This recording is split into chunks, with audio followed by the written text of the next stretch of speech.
ഖത്തറിൽ നവംബർ 20 മുതൽ ഡിസംബർ 18 വരെ നടക്കുന്ന ഫുട്ബോൾ ലോകകപ്പിന് വന്നെത്തുന്നവർക്ക് സദാ പ്രാർത്ഥന സൗകര്യമൊരുക്കി ദോഹയിലെ അവർ ലേഡി ഓഫ് റോസറി കത്തോലിക്ക ദേവാലയം.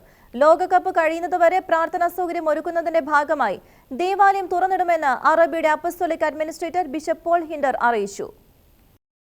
2022 ഫുട്ബോൾ ലോകകപ്പിന് ഖത്തർ ഒരുങ്ങുമ്പോൾ ലോകകപ്പ് കാണാനായി ലോകത്തിന്റെ വിവിധ ഭാഗങ്ങളിൽ നിന്നും എത്തുന്ന വിശ്വാസികൾക്ക് പ്രാർത്ഥനാ സൗകര്യം ഒരുക്കുന്നതിന്റെ തിരക്കിലാണ് ദോഹയിലെ അവർ ലേഡി ഓഫ് റോസറി കത്തോലിക്ക ദേവാലയം. ലോകകപ്പ് അവസാനിക്കുന്നതുവരെ ദേവാലയം സദാസമയം തുറന്നിടാനാണ് നോർത്ത് അറേബ്യൻ വികാരിയത്ത് തീരുമാനിച്ചിരിക്കുന്നതെന്ന് അറേബ്യയുടെ apostolic administrator bishop Paul Hinder അറിയിച്ചു.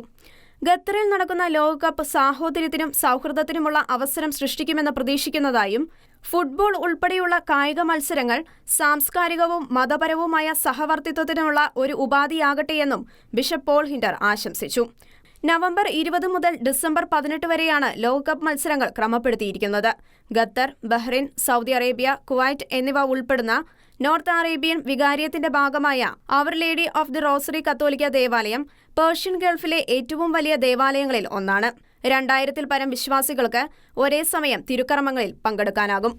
കൂടാതെ മലയാളം ഉൾപ്പെടെ English, Korean, Italian, French, Spanish, Indonesian, Sinhala, Tamil, Urdu, Arabic എന്നിങ്ങനെ നിരവധി ഭാഷകളിൽ തിരുക്കർമ്മങ്ങൾ നടക്കുന്ന ദേവാലയം കൂടിയാണ് our lady of the rosary കത്തോലിക്ക ദേവാലയം. International desk, Shekinah news.